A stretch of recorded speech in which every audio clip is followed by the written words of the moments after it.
Hello my dear students and all other viewers, welcome all of you। ये video lecture जो है class 12th के लिए chapter 5 basics of differentiation. Differentiation एक बहुत इंपॉर्टेंट चैप्टर है क्लास 12th के लिए, क्योंकि चैप्टर 5 के बाद जो 6, 7, 8 और 9 यानी पूरी कैलकुलस जो बेस्ड है वो मोर और लेस डिफरेंशिएशन पर डिपेंड है। और ये 12th क्लास की पूरी कैलकुलस 11th क्लास के डिफरेंशिएशन और ट्रिग्नोमेट्री से जुड़ी हुई है। कुछ बच्चे 11th क्लास में डिफरेंशिएशन ठीक से नहीं पढ़ते, ट्रिग्नोमेट्री को इग्नोर करते हैं, उनके लिए थोड़ी दिक्कत हो सकती है। तो आप इस वीडियो लेक्चर को ठीक से देखें आप। तो मैं क्योंकि इसमें 11th क्लास के बेसिक के साथ साथ मैं आपको 12th क्लास के अराइवल तक कराऊंगा, यानी 11th से 12th को जोड़ दूंगा। आपको बेसिक कॉन्सेप्ट सारे क्लियर हो जाएंगे। करना यह है बस, आप इस वीडियो को लास्ट तक देखें पूरी अटेंशन के साथ 100% विद पेन एंड पेपर लेके प्रैक्टिस करें, साथ के साथ वीडियो को पॉज करें, आप चीज़ों को समझें फिर आगे बढ़ें। इस तरह से हर एक वीडियो को अगर वॉच करोगे तो वीडियो का जो सबसे बढ़िया मतलब कि मेरिट है वो आपको निकल के आएगा। It's a video lecture, you can pause, आप इसको रोक सकते हैं, है ना। तो कहने वाली बात यह है कि बेसिक्स ऑफ डिफरेंशिएशन, यानी आप 11th क्लास में आपने डिफरेंशिएशन ठीक से नहीं पढ़ा तो भी मैं आपको बहुत अच्छे से कराने वाला हूँ, ठीक है। आप केवल देखते रहिए और फॉलो कीजिए, पेन और पेपर के साथ थोड़ी सी प्रैक्टिस कर लेना बेटे, बिल्कुल डिफरेंशिएशन आपका बिल्कुल आपका हो जाएगा। तो चलिए वीडियो लेक्चर शुरू करें।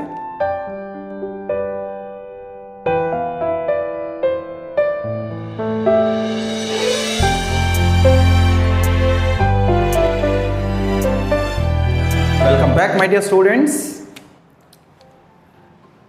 जैसा कि बेसिक्स ऑफ डिफरेंशिएशन में हम लोग क्या देखेंगे, आज की ये वीडियो लेक्चर दोबारा तैयार कर रहा हूँ। एक लाइव क्लास डाली थी मैंने, लेकिन उसमें जो कहते हैं प्ले जो था यानी नेट की फैसिलिटी सही नहीं थी, उस वजह से वो रिले ठीक से नहीं हो पाया, यानी अपलोड सही नहीं हुआ, है ना। तो इसको दोबारा मैं तैयार कर रहा हूँ। आप देखिए बेसिक्स ऑफ डिफरेंशिएशन में आपको वो सारी चीज़ जानने को मिल जाएगी करीब करीब जो आप जानना चाहते हैं। ये आपको काफ़ी हेल्पफुल वीडियो होगी बेसिक को समझने के लिए। सबसे पहले मैं ये शुरू करूं, आपने 11th क्लास में ये देखा होगा d/dx, यानी एक कोई फंक्शन है आपके पास, तो इसमें आपने देखा limit h tends to 0 fx plus h minus fx upon में h। ये डेफिनेशन है जो डिफरेंशिएशन को फर्स्ट प्रिंसिपल से जोड़ती है, यानी डिफरेंशिएशन जहाँ से शुरू होता है। एक तरीका डिफरेंशिएशन का हम जब फर्स्ट प्रिंसिपल से करते हैं, ठीक है बेटे, और इसी को आप f' कहना शुरू करते हो। एक डिफरेंशिएशन वो है जिसको हम लोग डायरेक्ट डिफरेंशिएशन यानी सिंपली डिफरेंशिएशन कहते हैं। डिफरेंशिएशन जब हम शुरू करते हैं तो उसमें एक सिंबल आती है, जैसे कि यानी इसी सिंबल को d/dx, ठीक। इस d/dx को हम लोग एक डिफरेंशियल ऑपरेटर मानेंगे, ठीक है। डिफरेंशियल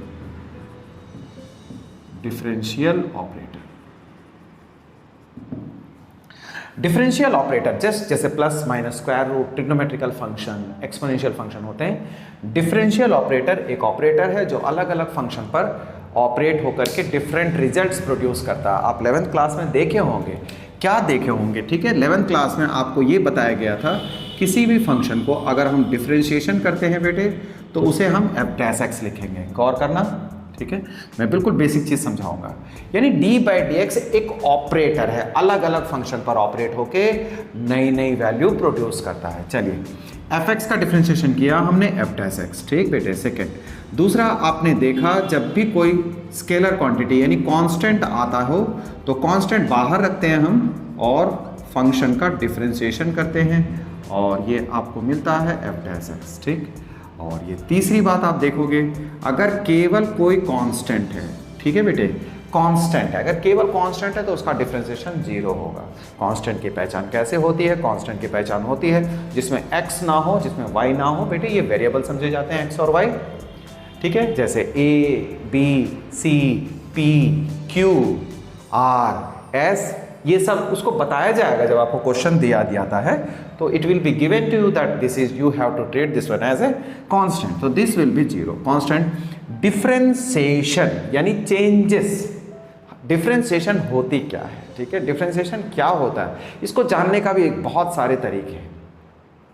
5.1 और 5.2 में कॉन्टिन्यूटी एंड डिफरेंशिएबिलिटी पढ़नी है आपको, तो उस चीज़ को जब मैं पढ़ाऊंगा तो आपको डिफरेंशिएशन को बहुत अच्छे से एक्सप्लेन करूंगा कि d/dx का किस तरीके से ग्राफ से रिलेटेड है, कैसे वो स्लोप के बराबर होता है, ठीक है।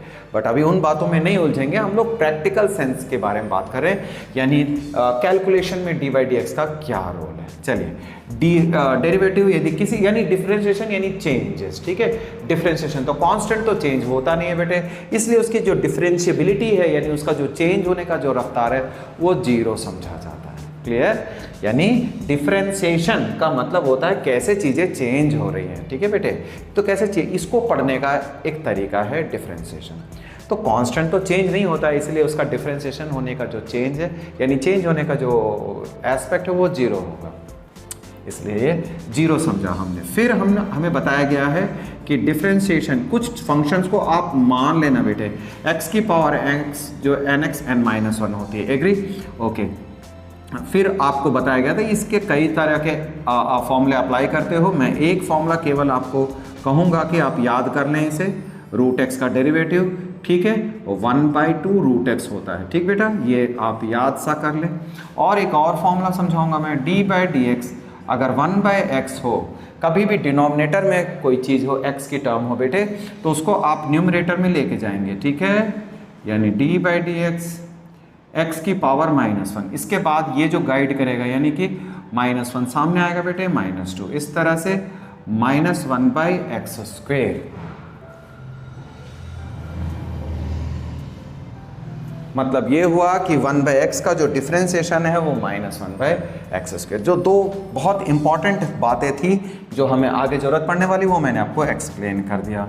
ये फंक्शन है। इसके बाद एक चीज़ आप ये लिख सकते हैं, केवल जो x का डिफरेंशिएशन है बेटे उसका डेरिवेटिव जो है वो जीरो समझा जाएगा, है ना, सॉरी 1 होगा, dx/dx गिव्स यू 1। x से जुड़ी हुई बातें हमने देख लिया। आइए आगे बढ़ते हैं। आपने साइन एक्स कॉस एक्स वगैरह का जानते हो, साइन एक्स का डेरिवेटिव, कॉस एक्स आपने देखा है, कॉस एक्स का माइनस साइन एक्स है। जब मैं बेसिक कह रहा हूँ तो 1 मिनट आपका टाइम लूँगा, ये चीज़ें एक्सप्लेन करते चले।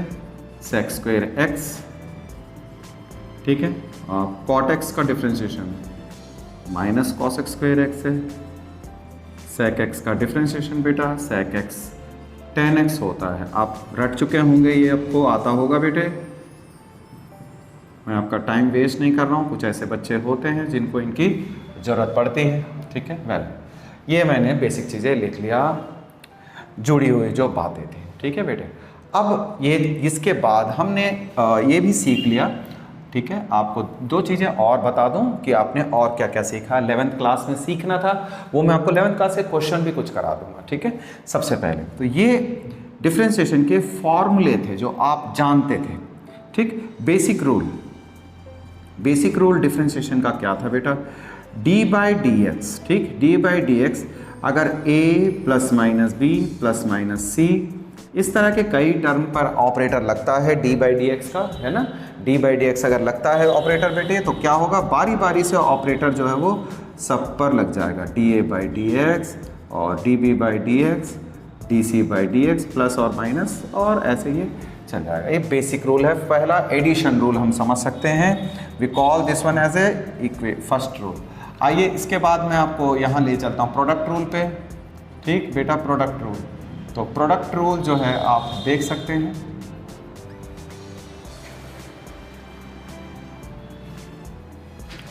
प्रोडक्ट रूल में आपने नोटिस किया, प्रोडक्ट रूल में आपने देखा डी बाई डी एक्स, है ना, u इंटू वी, आमतौर पे ऐसे ही लिखा जाता है। इसमें फर्स्ट और सेकंड दो टर्म प्रोडक्ट में है बेटे, तो एक एक को बारी बारी से डिफरेंशिएशन से बाहर रखना होता है, यानी डिफरेंशिएशन में एक हिस्सा पार्टिसिपेट करेगा, दूसरा हिस्सा इनएक्टिव साइड में रहेगा, ठीक है। एक हिस्से को डिफरेंशिएशन करना है, दूसरे को कोफिशिएंट में रखना है। अब की बारी से कोफिशिएंट में रखेंगे और D you by d x इस तरह से। ये सेकेंड रूल हो गया बेटे, ठीक है। यानी प्रोडक्ट रूल इस तरीके से ऑपरेट होता है। तुम किसी को भी पहली बार में डिफरेंशिएशन कर सकते हो।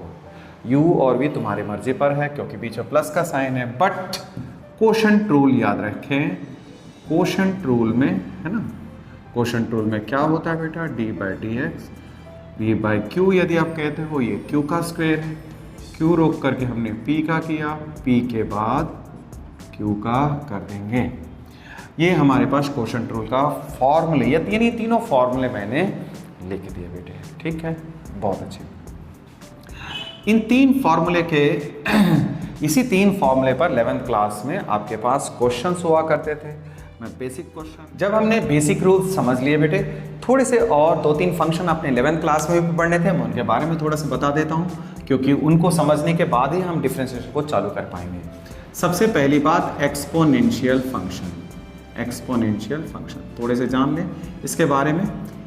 fx इज इक्वल्स टू ई की power x 1 plus x factorial 1 x square by 2 factorial 2, ऐसा एक फंक्शन होता है, ठीक है, इसको एक्सपोनेंशियल फंक्शन कहते हैं, एक्सपोनेंशियल फंक्शन, ठीक है। वेल, इसके बारे में आपको 11th क्लास के अपेंडिक्स यानी सप्लीमेंट्री पोर्शन में जानना था, ठीक है, लास्ट में आपके 11th क्लास के बुक में सबसे लास्ट में दे रखी हुई है। fx इज इक्वल टू ई की पावर x। ई क्या है बेटे? एक इरेशनल नंबर है ना, जैसे आप देखते हो √2 √3 उसको इरेशनल नंबर बोला जाता है। ई एक इरेशनल नंबर है। ई की जनरल वैल्यू अप्रॉक्सीमेट वैल्यू जो है ये इतनी होती है, इसको 2 से 3 के बीच समझा जाता है आमतौर पे। एक्सपोनेंशियल वैल्यू आपको बहुत यूज़फुल है क्योंकि लॉगरिथमिक फंक्शन इससे जुड़ा हुआ है, तो ई की वैल्यू इतनी होती है। इसी तरह से fx is equals to a की पावर x, a की पावर x जहाँ a की वैल्यू 1 नहीं होगी, ये भी एक फंक्शन है बेटे, ठीक है ना, एक्सपोनेंशियल फंक्शन। यानी a जो है 0 से 1 हो सकती है या a की वैल्यू 1 से बड़ी होगी। 1 इसलिए नहीं होगी, 1 रखेंगे तो x का कोई मायने नहीं है, वो हमेशा 1 ही रहेगा, इसलिए a की वैल्यू। तो ये दोनों एक्सपोनेंशियल फंक्शन है, ठीक है बेटे। तो ग्राफ आमतौर पे एक्सपोनेंशियल फंक्शन का जो ग्राफ होता है वो ऐसा होता है, fx इज इक्वल्स टू ई की पावर x का ग्राफ इस तरीके से हम देखते हैं, ठीक है। वेल, एक्सपोनेंशियल फंक्शन हमने देखा, एक्सपोनेंशियल फंक्शन को हमने जाना। आइए इस समय हमें लॉगरिथमिक फंक्शन को जानना है। लॉगरिथमिक फंक्शन, लॉगरिथमिक फंक्शन और एक्सपोनेंशियल फंक्शन दोनों एक दूसरे से जुड़े हुए होते हैं। जब आपको लॉगरिथमिक फंक्शन को जानना है तो एक्सपोनेंशियल फंक्शन को जरूर जानेंगे, ठीक है बेटे। 3 की पावर 2 इज इक्वल्स टू 9, इसे एक्सपोनेंशियल फॉर्मेट में लिखा, देखो 3 स्क्वायर इज इक्वल्स टू 9 है, होता है, ये तो ट्रू है। लॉगरिथम को कैसे लिखेंगे अगर हम पहली बार इंट्रोड्यूस करें बेटे, तो लॉग ऑफ 9, कई सारे स्टूडेंट्स लॉग का जो बेसिक है उनको नहीं जानते हैं, उसके ऑपरेशंस उनको पता होता है, ठीक है ना, यानी उसको अप्लाई कैसे करना है वो जान रहे होते हैं, लेकिन बेसिक लॉग आता कैसे, उसका मीनिंग क्या है।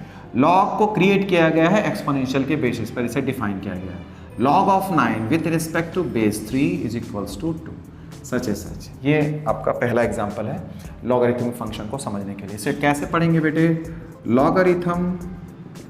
Logarithm of 9 with respect to, ऐसे पढ़ना बेटे, बेस 3, ऐसे पढ़ते हैं लॉगरिथम ऑफ इतना, log of 9 with respect to base 3। ये पहला एग्जाम्पल साइड किया मैंने। एक सेकेंड एग्जाम्पल देख सकते हैं, 25 यानी 100 का under root is equals to 10, आप जानते हो, यानी 100 पर power half is equals to 10 है।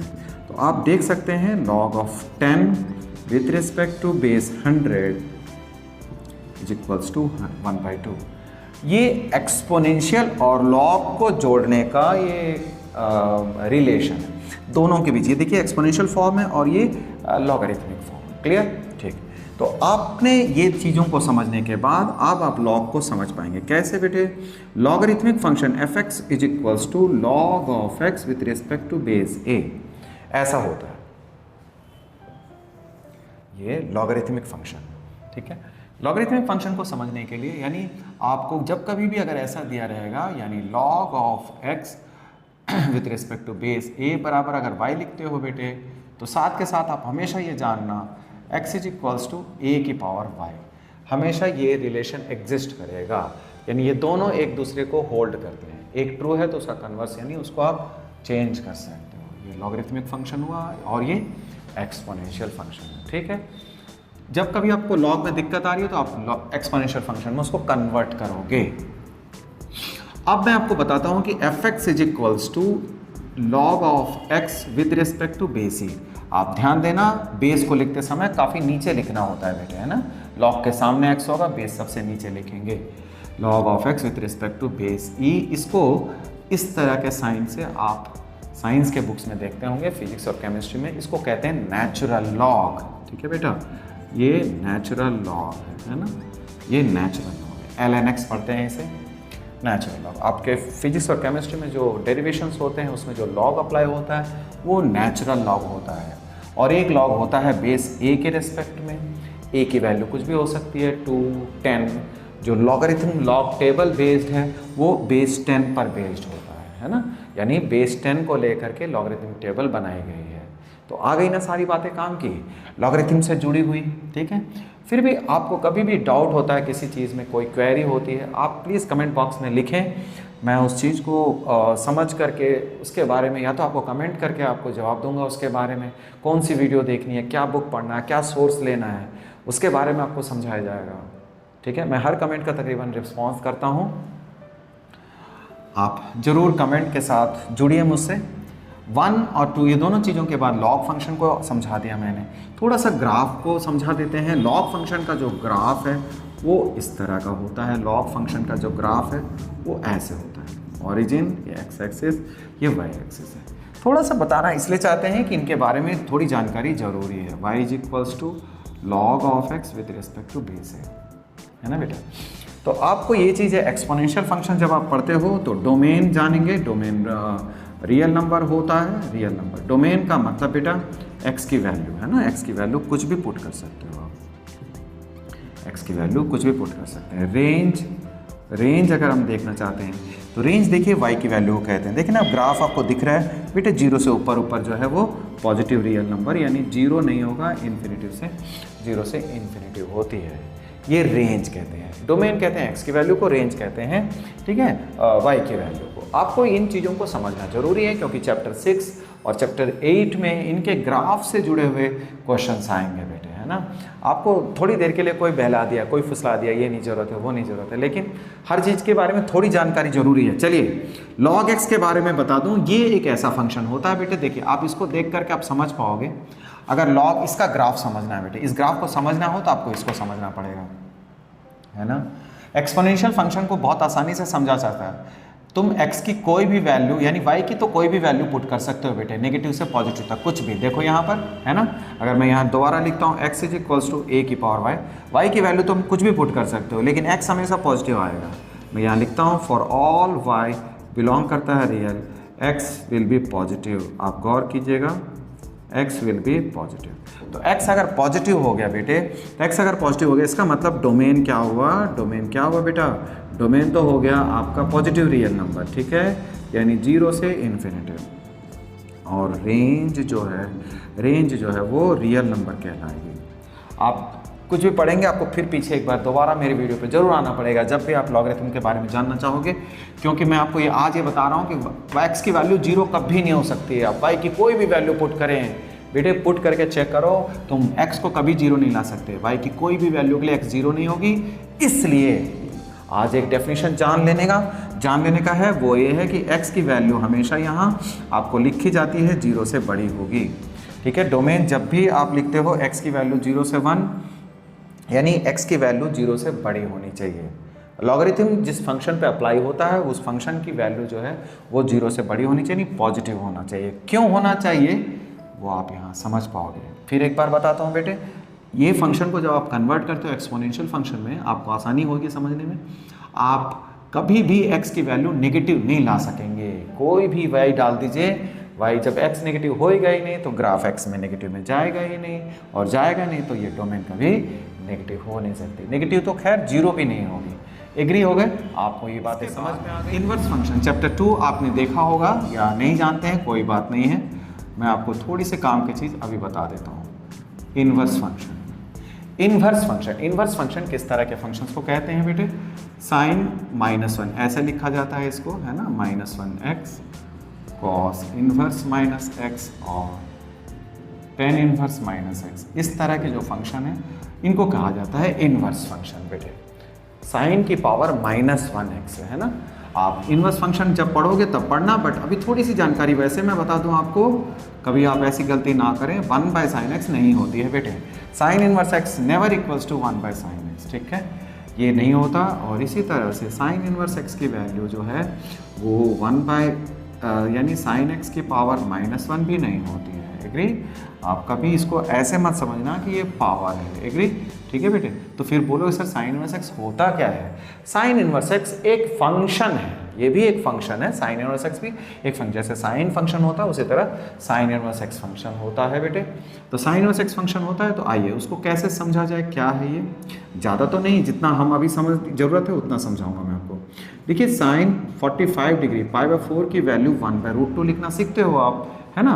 तो आप देखो बहुत अच्छे से समझ जाओगे। यानी साइन π/4 की वैल्यू 1/√2, तो एक इन्वर्स फंक्शन क्रिएट होता है साइन इनवर्स, इस तरह से लिखते हैं sine inverse 1/√2 is equals to π/4। ठीक है? इनवर्स फंक्शन की जो ओरिजिनेशन है वो इस तरह से समझी जाती है। ऐसा नहीं है कि ये साइन जा करके दूसरी तरफ बन गया, बट ये इक्वलेंट, जैसे साइन 45 डिग्री की 1/√2 वैल्यू होती है। जैसे आप यहाँ देखिए इनवर्स फंक्शन को, देखिए आप 45 डिग्री पुट करते हो किस में बेटे? साइन एक्स में पुट करते हो तो आपको 1/√2 मिलता है। ठीक इसी तरह से एक फंक्शन यहाँ से चलता है बेटे, उसका नाम क्या है? उसका नाम है साइन इनवर्स एक्स। एक नया फंक्शन आप इमेजिन करो, चैप्टर 1 में आपने देखा होगा, 1/√2 डालने पे वो 45 डिग्री पे ले आता है आपको, यानी π/4 पे। तो इस जैसे फंक्शन को इनवर्स फंक्शन कहते हैं। इनवर्स फंक्शन का कतई ये मीनिंग नहीं होता, साइन इनवर्स एक्स का मतलब 1/sin x हम नहीं समझेंगे। ओके, चलिए साइन 45 डिग्री हमने समझ लिया। इस तरह से आप देख पाओगे बेटे cos π/6 की वैल्यू √3/2 होती है, तो आप π/6 is equals to cos inverse का √3/2, दैट्स इट। ये इस तरीके से हमने इनवर्स फंक्शन के जाने में जाना।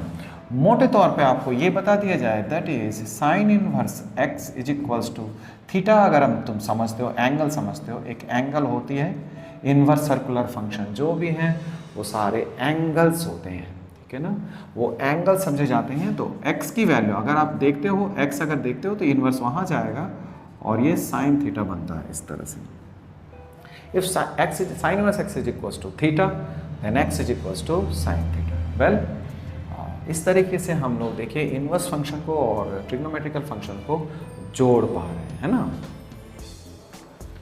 तो x इज इक्वल्स टू, अगर हमने साइन थीटा जान लिया, इसी तरह से आप देख सकते हैं tan इनवर्स x अगर थीटा हो बेटा, तो x बराबर tan थीटा आपने नोटिस करना है ना?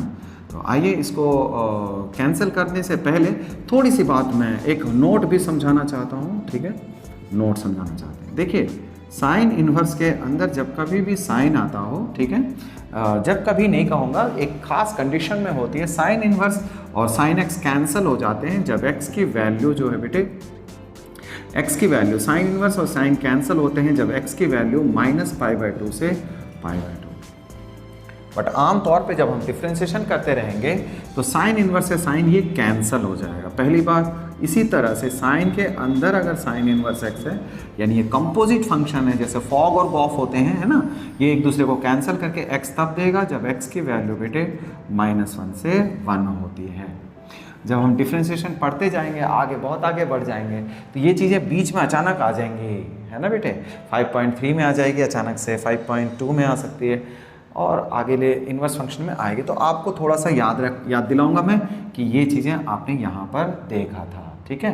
तो ये चीज़ों को आप ध्यान रखना। इसी तरह tan के साथ भी कंडीशन है। अगर इन चीज़ों को आप बारीकी से समझने चाहते हैं तो मैं वीडियो लिंक दूंगा, आप डिस्क्रिप्शन बॉक्स में देखिए प्लीज़, है ना?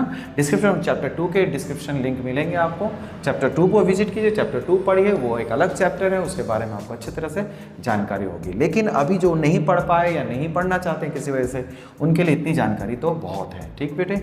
तो इनवर्स फंक्शन को हमने समझा, तो अब ये सारी फंक्शंस हमने समझ लिए। क्या ज़रूरत है इनकी बेटे? तो अब देखो इनकी ज़रूरत इसलिए कि क्योंकि ये डिफ्रेंशिएशन में ये टर्म्स आएंगे, तो मैं इनके बारे में समझा देता हूँ एक एक करके। डिफ्रेंशिएशन कैसे? यानी सबसे पहले अगर मैं बताऊँ, a की पावर x का डेरिवेटिव a की पावर x इंटू में log a, ठीक है? जब आप इस तरह से log a लिखते हो तो बेस में e समझा जाता है बेटे, इज्यूम्ड है। जब बेस में कुछ नहीं लिखा हुआ, इसका मतलब वो बेस e है, ax इंटू लॉग है, ठीक? इस तरह से d/dx आप e की पावर x देखेंगे तो e की पावर x ही रहेगा। आपको मैं बता दूं, log e की वैल्यू 1 होती है, log 1 की वैल्यू 0 होती है बेटे, है ना? e की पावर x। वेल, इस तरह से आपने एक्सपोनेंशियल फंक्शन से दोनों बातें जान ली, लेकिन मैं आपको एग्जांपल दूंगा। 2 की पावर x हो तो बेटा 2 की पावर x log 2, और 5 की पावर x हो तो बेटे 5 की पावर x log 5, है ना। इसके बाद हम जानेंगे डिफ्रेंशिएशन ऑफ log x। जब तुम log x बोलते हो इसका मतलब होता है log of x with respect to base ही। लॉगरिथम है, मैंने कहा बेस में नहीं लिखा, उसका मतलब आप यही समझोगे बेटे। इसका आंसर तो 1/x होगा, है ना। इसका आंसर तो 1/x लिखेंगे, और फिर log x के बाद आप log x with respect to base a होता है तो 1/x डिवाइड में 1/log a लिखेंगे। तो ये दोनों एक्सपोनेंशियल फंक्शन के थे फॉर्मूले, ये लॉगरिथम के हैं बेटे, है ना। आइए यहाँ एक चीज़ और देख लें हम, इसका एक एग्जांपल साइट कर देना चाहता हूँ मैं। log of x with respect to base 5 हो तो 1/x इंटू 1/log 5, ये चीज़ आ गई, है ना। तो इस तरीके से हमने ये समझ लिया। वेल, अब इसके बाद आइए दूसरी बातें देख लेते हैं। थोड़ा सा फॉर्मूला जगह कम हो रही तो मैं यहाँ समझा देता हूँ कैसे इनवर्स का डिफ्रेंशिएशन बेटे। Derivative of sine inverse x का डेरिवेटिव जो है आप देख सकते हैं 1/√1 - x² होगी, है ना। ये फॉर्मूला है साइन इनवर्स x का डेरिवेटिव। और कॉस इनवर्स x का देखते हैं तो -1/√1 - x², और d/dx tan इनवर्स x देखेंगे तो 1/1 + x²। ये फॉर्मूले जो हैं आपको तकरीबन सारा चीज़ मैंने मेंशन कर दिया कि कौन कौन सा चीज़ आपको यहाँ आगे ज़रूरत पड़ने वाली है। ठीक है, लास्ट फेज में थोड़े से क्वेश्चंस बता देता हूँ मैं। 11th और 12th के बीच की चीज़ें, है ना। बेसिक कॉन्सेप्ट का मतलब होता है आप ऐसी चीज़ें जो आपको जाननी चाहिए थी 11th में, अगर नहीं जानते हो तो 12th के बेसिस पे जान लीजिए, लेकिन 12th के कॉन्सेप्ट्स के साथ। ठीक है, आइए कुछ क्वेश्चंस मैं ले लेता हूँ। जैसे पहले एक क्वेश्चन लेता हूँ, देखिए x की power 3/2 plus 2 sine inverse x plus log of x with respect to base 5। अब हम इसका डिफ्रेंशिएशन कैसे करेंगे, है ना बेटे। हमें पता है इसके बारे में, differentiate with respect to x यदि हम करते हैं तो हमें बारी बारी से ऐसा करना पड़ेगा। x की पावर 3/2, 2 कोफिशिएंट है, ये बाहर रहेगा, साइन इनवर्स x पे ऑपरेट ऐसे करेंगे, 7 कांस्टेंट है, d/dx log of x with respect to base 5। Well, तो इसका डिफ्रेंशिएशन हो जाएगा 3/2 x की पावर 3/2 -1। ठीक है, nxn-1 रूल लगता है ना बेटा, -1 हो गया, प्लस 2 साइन इनवर्स x का डेरिवेटिव अभी हमने देखा √1 - x² होता है, 7 log x की डिफ्रेंशिएशन विथ रिस्पेक्ट टू 5 है। अगर यहाँ e होता बेटे तो 1/x होता, यहाँ 5 है तो आप 1/x अपॉन में 1/log 5 लिखेंगे, है ना। ये चीज़ गौर करने वाली है आपको। तो पहला क्वेश्चन हमने देख लिया। सेकंड क्वेश्चन देखें आप। सेकंड क्वेश्चन में प्रोडक्ट से जुड़ी हुई कुछ बातें, यानी सम के ही तरीके हैं। जैसे अगर मैं लिखता हूँ 7 5e की power x plus 2 log x plus 3 tan inverse k, है ना। इस तरह से लिख दिया मैंने। अब इस फंक्शन को जरा गौर करें आप, है ना। e की पावर x 2 log x, इसको e की जगह में इसे 5 की पावर x लिख देता हूँ। आप देखिए ये है फंक्शन, इसको डिफ्रेंशिएशन करेंगे, यानी मैं 12th क्लास के जो एक्सप्रेशंस हैं, जो फंक्शंस हैं, उनको ले रहा हूँ और 11th क्लास का डिफ्रेंशिएशन आपको समझा भी दे रहा हूँ इसी बहाने। इसे y लेट कर लिया करो, differentiate with respect to x। तो आप dy/dx देखेंगे बेटे, तो आपने देखना ये है कि d/dx 5 की पावर x लिखना, आराम से करें, कोई जल्दी नहीं है, 3। अब मैं यहाँ एक खास बात आपको बताने वाला हूँ, ठीक है। यहाँ ये चीज़ नोटिस करने वाली है, 3 tan इनवर्स के। क्या नोटिस करना है, a की पावर x का डेरिवेटिव बेटे क्या होता है, 5 की पावर x है, 5 की पावर x log 5 होगा। अभी हम लोग इस बारे में डिस्कस कर चुके हैं। 2 log x की डिफ्रेंशिएशन 1/x होती है। ये पूरी टर्म देखिए, tan इनवर्स x होता है वेरिएबल, है ना बेटे। tan इनवर्स x होता है वेरिएबल, डॉट ये tan इनवर्स k है। तो tan इनवर्स k है तो ये तो 0 हो जाएगा पूरा, क्योंकि ये पूरी की पूरी कांस्टेंट है। अगर ये tan इनवर्स x होता तो 3 बाहर ले आते हैं और tan इनवर्स x को हम अलग से सॉल्व कर देते, है ना। tan इनवर्स x को सॉल्व कर देते तो फिर ये सॉल्व हो जाता। वेल तो 3 tan इनवर्स के पूरी की पूरी कांस्टेंट है, 0 हो गया। कैलकुलेशन मैं नहीं कर रहा हूँ, कैलकुलेशन हो जाएंगे, कोई खड़ी बड़ी बात नहीं। आइए प्रोडक्ट रूल अगर हम लोग करना चाहते हैं, प्रोडक्ट रूल में अगर हम लोग देखते हैं बेटे x की पावर e की पावर x और tan इनवर्स x, ठीक है। आइए एक क्वेश्चन मैंने लिया प्रोडक्ट रूल के लिए, डिफ्रेंशिएशन जब हम करेंगे विद रिस्पेक्ट टू x, ठीक। आप देखना बेटे u इंटू वी का प्रोडक्ट रूल, u रोकेंगे हम, यानी u कोफिशिएंट में रहेगा और v कोफिशिएंट में है, ऐसे y dy by d x is equals to e की power x tan inverse x into e की पावर x। वेल e की पावर x आ गया, tan इनवर्स x का डेरिवेटिव 1/1 प्लस एक्स स्क्वायर है ना, tan इनवर्स x का derivative 1 plus x square, बीच में प्लस का साइन है बेटा, ये tan inverse x into e की पावर x का e की पावर x है। वेल ये हमने डिफ्रेंशिएशन कर दिया। थर्ड क्वेश्चन हो गया। फोर्थ क्वेश्चन पे आइए, y इज इक्वल्स टू, आप ये समझ के चलो x की पावर क्यूब log x हो, तो इसका कैसे हम डिफ्रेंशिएशन करेंगे, है ना बेटे। तो y is equal to x cube log x का अगर डिफ्रेंशिएशन करना है तो बिल्कुल बेशक कर देंगे, d y by d x x cube into d by d x log x, और लॉग एक्स इंटू में d by d x x cube, okay. X cube log x का डेरिवेटिव बेटा 1 बाई एक्स होता है, और x cube का derivative 3x square, n x n minus 1 वाले rule से लगेगा। यानी आपको देखते साथ ये वाली बात तो समझ लेनी है बेटे कि आप प्लस का फॉर्मूला लगाने वाले हो, है ना, या प्रोडक्ट का लगाने वाले हैं। जब आप जान जाओगे तो फिर उसके बाद अप्लाई करते समय जो रूल डिमांड करता है उस फंक्शन का क्या डिफ्रेंशिएशन है वो दोनों लिखने हैं आपको, है ना। तो इस तरीके से ये एक्स क्यूब कटेगा बेटा, ये एक्स स्क्वायर है, इसे हम 3x स्क्वायर लॉग एक्स लिखेंगे, एग्री, ठीक। तो आपने नोटिस किया इस बात को, 3 और 4 को आपने समझ लिया, ये प्रोडक्ट रूल पे था। आइए मैं क्वेश्चन रूल पे आपको छोटे से 2 क्वेश्चन बता दूँ, 5th नंबर, या एक क्वेश्चन करा देता हूँ, इनफ हो जाएगी। और जैसे कि अगर हमने देखना है बेटे cos x upon 1 plus sign x, है ना, cos x upon 1 plus sign x, इसका डिफ्रेंशिएशन मैं आपको समझाता हूँ क्वोशंट रूल से।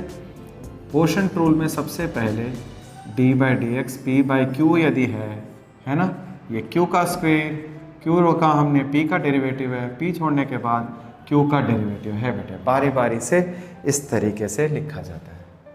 तो चलें हम डिफ्रेंशिएशन करते हैं।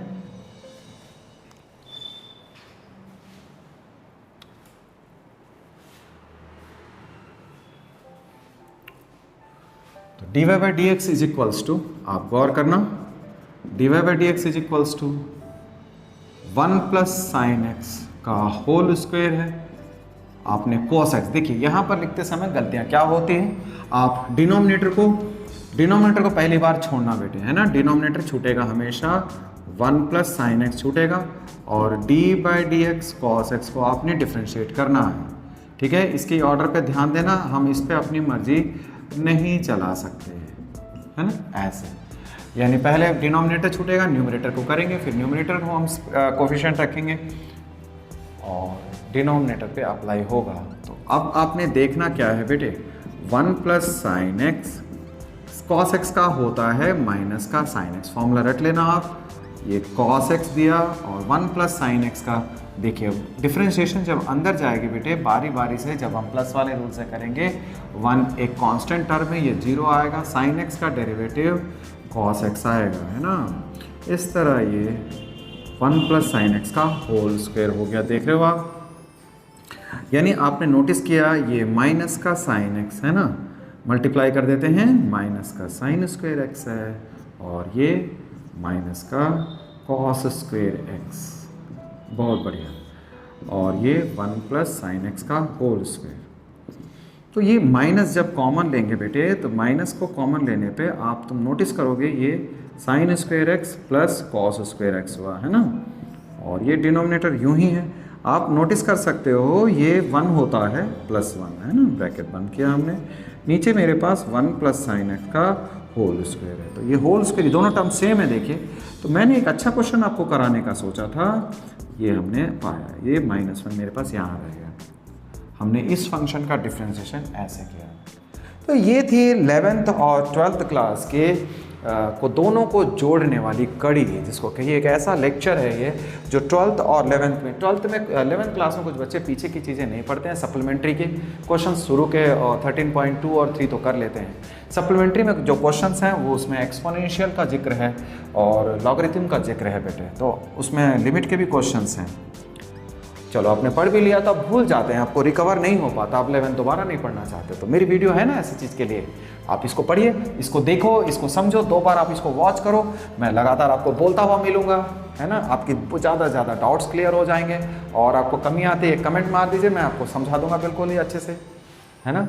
आप कभी आजमा के देखो, मैं हर कमेंट का रिप्लाई करता हूँ और मोस्टली मैं एक्सप्रेस करता हूँ, आंसर्स बताता हूँ कि कैसे डिस्कस करनी है। बट एक बात वो ये कि आप इसको देखने के बाद एक बार प्रैक्टिस कर लें बेसिक क्वेश्चंस को। 11th क्लास के जो आपके पास जो भी असाइनमेंट, जो भी क्लास के नोट्स पढ़े होंगे, जिनसे भी आपने पढ़ा, जो सोर्स से पढ़ा, उसे आप थोड़ा सा देख लें तो 12th की एक अच्छी शुरुआत कर सकेंगे, है ना। 12th क्लास के डिफ्रेंशिएशन के लिए एक अच्छी शुरुआत हो सकती है।